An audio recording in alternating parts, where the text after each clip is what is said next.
is on NFT in media and entertainment. And now I would like to welcome the speakers. Mr. Arijit Mukherjee, founder and CEO, Unometa Pte. Limited, strategic advisor, Unico Token Private Limited. Mr. Ganesh Kaushik, client transformation advisor. Moderator, Mr. Manoj Madhavan, editor, broadcast and film publication. Thank you.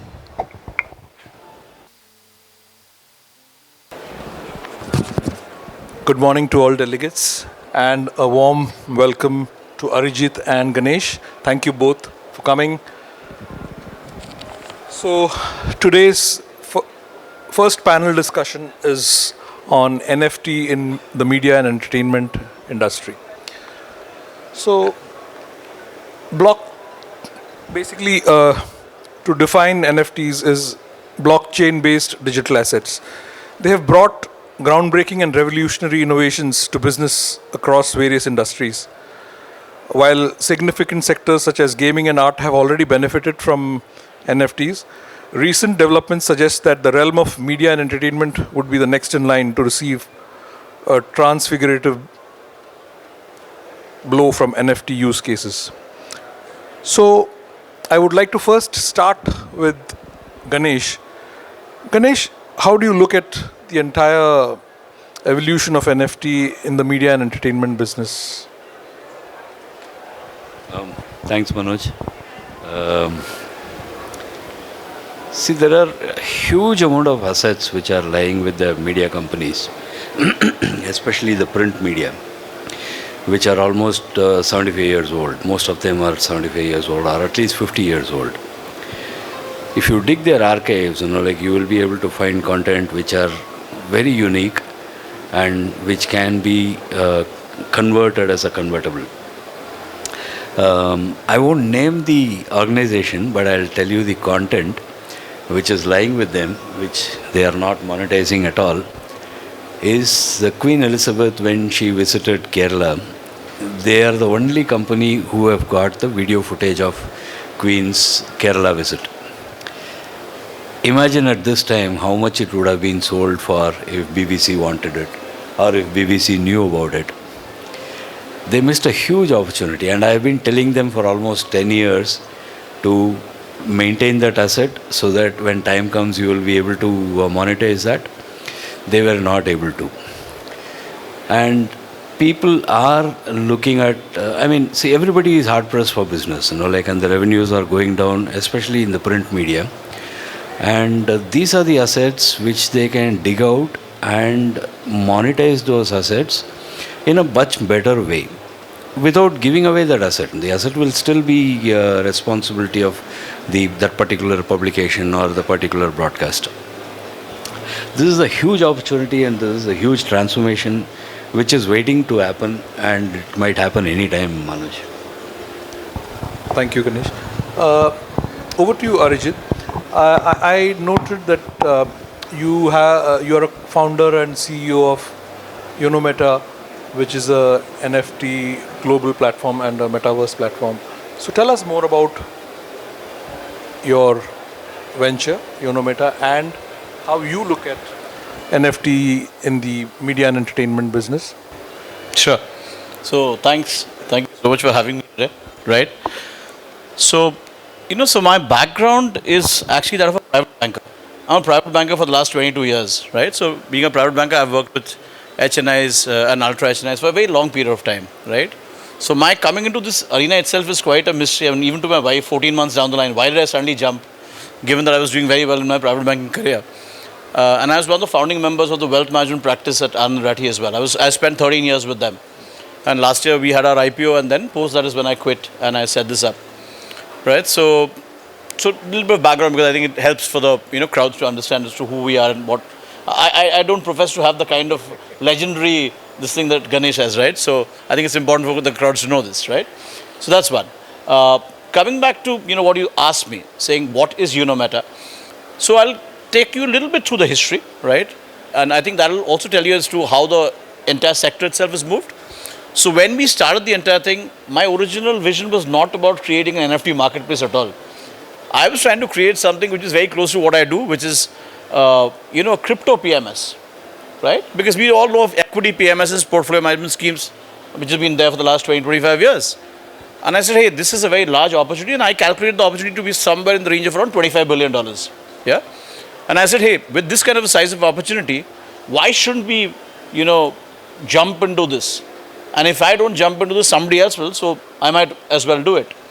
So last year I set up a company to kind of do this, and no sooner had I set up this company called Crypto Blockchain, 3 weeks down the line, the government came out with those very stringent rules that anybody advising on crypto, right, would be put behind bars. So I obviously didn't fancy that much, right? So, and in the lead up, the 7-8 months that I spent in doing research, I realized that NFTs is going to be the next big play. So just to give you a sense of how the markets there have moved, 2 years back, NFTs had sold for about $18-20 million. The year after that, 2021 was about $250 million. Today it's $28 billion of sales. That's the way it's like completely shot, right? So, and even within that, like Ganesh mentioned, right, it was all about digital art, gaming to a large extent, and some bit of sports, right? Whereas when I looked at the entire concept and we were working as an organization, we thought of this as a much bigger play in terms of looking at smart contracts and blockchain and the utility, being able to use smart contracts and blockchain in this space, and what all can one do going from end to end. Because when we say NFTs, what it does is it typically gives us ownership. So it kind of clarifies ownership. There's a sanctity to the fact that you are a particular owner because your name is on the blockchain, right? And then once you have your ownership completely clarified, there aren't 5 other guys coming in trying to claim that from you. Then the next thing is all about saying, how do we incentivize audiences, communities coming together?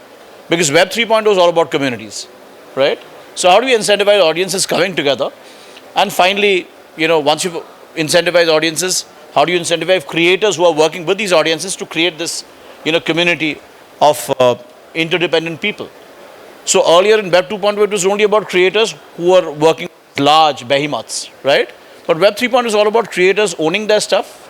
So they don't not needing to, give away 90% of their sale money to somebody else, which is what was happening in Web 2.0, and keeping whatever percentage they think they need to have it, right?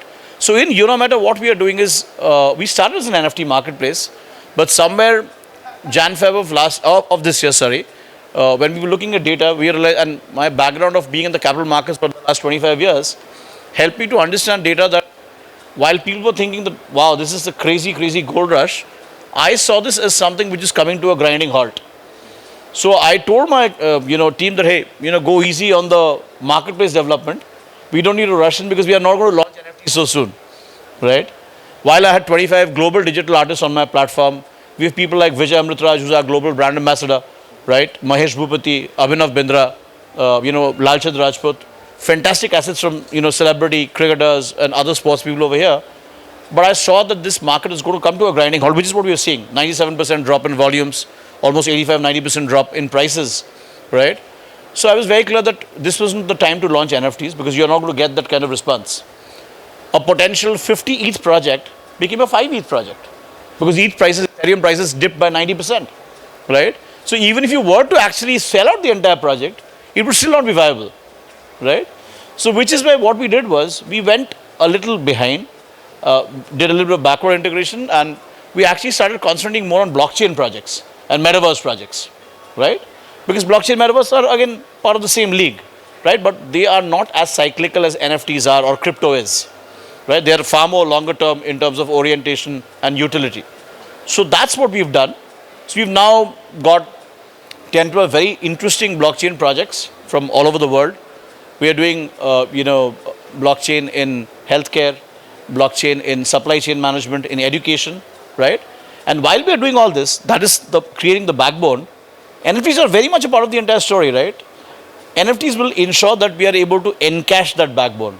Blockchain will get you the entire infrastructure required to create the entire backbone of the industry, right? Once you build on top of that, you require engagement. How do you do that?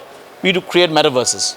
Metaverses is what get people in, engage with people, and give them a much more holistic, engagement scenario. And once you're done with that, currently there aren't any known ways of, monetizing the metaverse. But the way to do it is to plant NFTs within that itself, or lead you back to your websites or, NFT marketplaces. And that's where the element of NFT also comes in. So we are doing all three things right now. We are doing blockchain projects, we're doing metaverse projects, and we are obviously doing NFT projects as well. I hope this gives you a sense of what we've been up to. Fair enough. Ganesh, this NFT integration, opening closed doors in the entertainment industry. I think ever since the inception, media and entertainment industry has relatively been opaque in its operations, shutting down potential external interferences. How do you look at NFT integration in the media and entertainment? Is there a wholehearted